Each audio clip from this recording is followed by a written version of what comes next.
now I'd like to recognize Mr. Case for his 5 minutes of questions. Thank you, Madam Chair.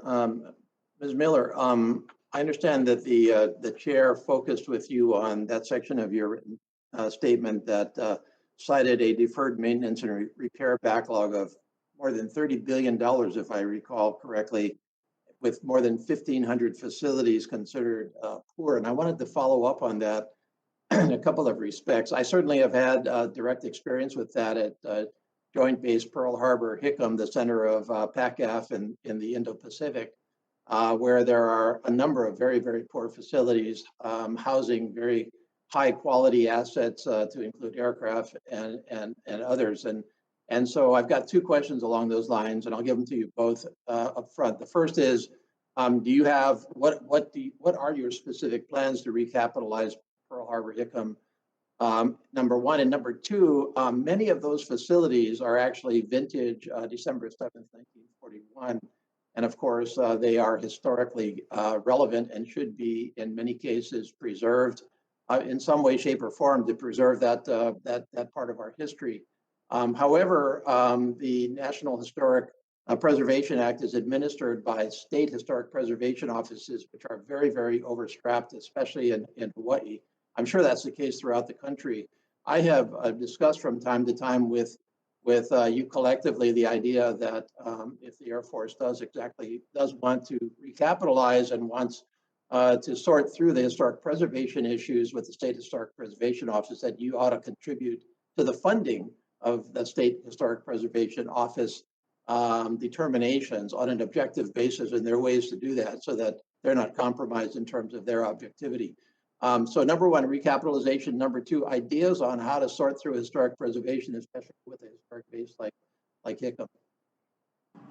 Yes, Congressman. So I can quickly talk. Yes, you're exactly right with the $30 billion of backlog. It's a pretty significant issue for the entire Department of the Air Force. And so the big strategic thing that we've done to try to get after that is the infrastructure investment strategy that we've been talking about earlier. And that aims to have about 2% with an optimal goal of 2.3% of the plant replacement value.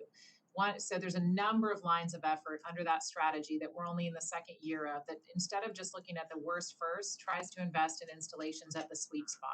So as we've been trying to look at Department of the Air Force priorities strategically, the neat thing about the infrastructure and installation investment strategy, the infrastructure investment strategy, is that we now have our 4 stars repeating this to us. We need to hit 2% of the plant replacement value. So the message is being received and we're getting some prioritization across the Air Force. So that's the big Air Force strategy. As to the SHPO policy, in particular, we have pretty good luck working with state historic preservation offices. We probably have the most trouble on housing, on some of the historic housing, but where we have an issue, we can engage, and we have had some success historically in being able to staff up some state offices.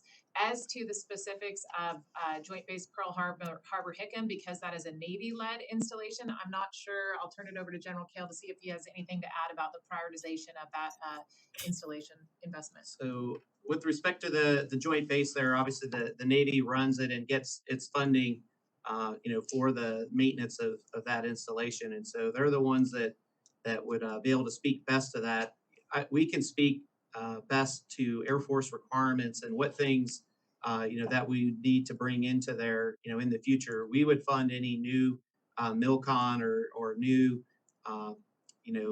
large modernization efforts, with Hickam. But the actual, the day-to-day maintenance and fixing those facilities is done by the Navy for us.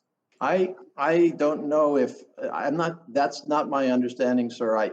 My understanding is that there's a joint management agreement as to the overall management of the base, but the specific Air Force facilities are still the responsibility of the Air Force. Isn't that correct? In terms of the actual upgrade of those facilities and replacement, for that matter. The Navy is responsible for the current mission facilities. They do the funding of the maintenance for those facilities. If we were to come in with a new mission, or if we need to modernize a mission, then the Air Force would pay for them. Correct. That's what I'm getting after. Okay. Well, I would urge you to focus on Hickam because it has major needs. And then back, Ms. Miller, to the question of SHPO. You said that you had agreements already in place with state offices under which you were able to contribute to their evaluation. My time is almost up, but could I please follow up with you on exactly what those examples are? Because we have cooperative agreements. We have a range of cooperation with the State Historic Preservation Office in Hawaii, but I don't think it arises to the level of what you're talking about, where there's actually support for their effort in order to process military base related historic preservation obligations. But I'll get back to you on that. Yes, sir. And I don't know whether we've done that at State Historic Preservation Office. I'm more thinking in the context of cleanup, but there has been examples historically where federal funds are able to support state efforts geared toward federal intent, federal interest items. Okay, thank you. We can take as a due out to find out if there are any examples of SHPO specific funding under memos of agreement. But we'll take that for follow-up. Thank you. Chairman yields back. Mr.